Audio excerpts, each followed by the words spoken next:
I'm usually not a fan of remakes, but hey everyone, good morning or good evening, Templar74 here with a long overdue discussion video. Yes, I know I've been saying I'd do another discussion format video for a while, but up until now I just haven't had the time, but that's not important right now. Jeez, I'm rambling already again. Anyway, with the release of Pokemon Legends AZ, and with Switch 2 released, in my opinion, cementing a new Pokemon generation release coming in the next year, I thought it'd be fun to do an updated Pokemon Journey video because, yes, I'm a 32-year-old nerd, so why not? Anyway, back to Pokemon. As I state in all my videos on the subject, there are 3 periods of my journey with breaks in between because, I'll be honest with you, this is one of those things I have left and then come back to, and it's not like some other franchises I've been invested in for their entire run, but let's get started anyway. So, the first phase of my Pokemon journey begins back in the 90s, back in primary school. Kids in my first grade class were talking about this new thing called Pokemon. Side note, I'm sorry, Mrs. Wywoody, you probably got sick of 30 first graders who wouldn't stop talking about a cartoon card game. But I digress. Anyway, hearing about it from my classmates, I remembered, okay, it's Wednesday. That's the day they did mini marathons of it from 5 to 8. So I'll do my homework on the bus so I can check this out.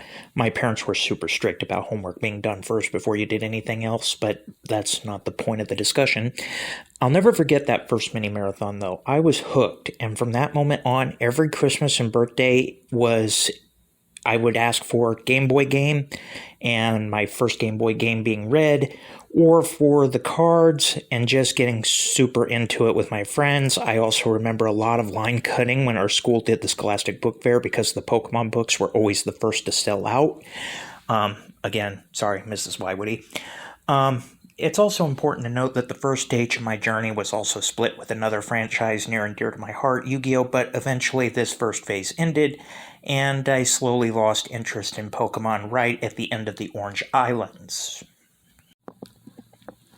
Then came the second phase of my Pokemon journey. Like I said, I fell off after Orange Islands, but right at the tail end of the Advanced Generation, I came back to it, and there's an interesting story behind why.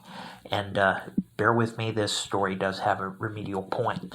So anyway, back in 2007, I had gotten into an accident where a driver hit me as a pedestrian, and while I was under his car, other pedestrians who witnessed it started banging on his truck to get his attention, and long story short, he panicked, threw it in reverse while I was under the truck, and long story short, 3 surgeries and almost a year of physical therapy pretty much wiped out my entire first year of high school, but that did give me plenty of time to get back into Pokemon since I really couldn't do anything else. I remember being fascinated with the end of Advanced Generation, so when it was finished, I rewatched everything that I missed, and I jumped right into Diamond and Pearl, once again taking in everything until Black and White, and that's where I got upset with the soft reset they tried to do, and I remember vividly telling myself, that's it, I'm older now, if this is what they're going to be putting out, I'm pretty much done. And I thought that would have been the case permanently, and then it happened. My third and current phase of my Pokemon journey began. I remember my nephew coming over, and he was watching Pokemon XY premiere on my parents' TV, and I remember being fascinated by the series' 180 tone with the characters, and slowly but surely, I was pulled back into it. And it was also around this time I got deep into the community, starting my channel and so much more, and that pretty much leads to today, minus some hiccups in the Sun and Moon era, but hey, what can you do? My Pokemon journey spanned pretty much since it came to the States, and it's currently left me with a bookshelf of Pokemon card binders, Pokemon books, a small collection of Pokemon games, including Red, Pokemon Channel, Silver, Sapphire, Diamond, Leaf Green, Black, both versions, X, Pokemon Moon, Ultra Moon, Let's Go Eevee, Sword and Shield, Scarlet Violet, Legends Arceus, soon to be Legend AZ, adding to the list, And that, ladies and gentlemen, is my updated Pokemon journey from a die-hard fan to a casual fan and back and forth again. This journey has seen me through good times and bad times and gave me a lot of fond memories, and for that I thank it. But anyway, I hope you enjoyed this updated discussion, and please, in the comments section, tell me about your Pokemon journey, as I'm genuinely curious in the comments down below. Where does it stand today? Because as always, I enjoy hearing from you. Alright everyone, as always, Templar74 signing off. Have a great day everybody, and I'll talk to you all next time. Goodbye everybody.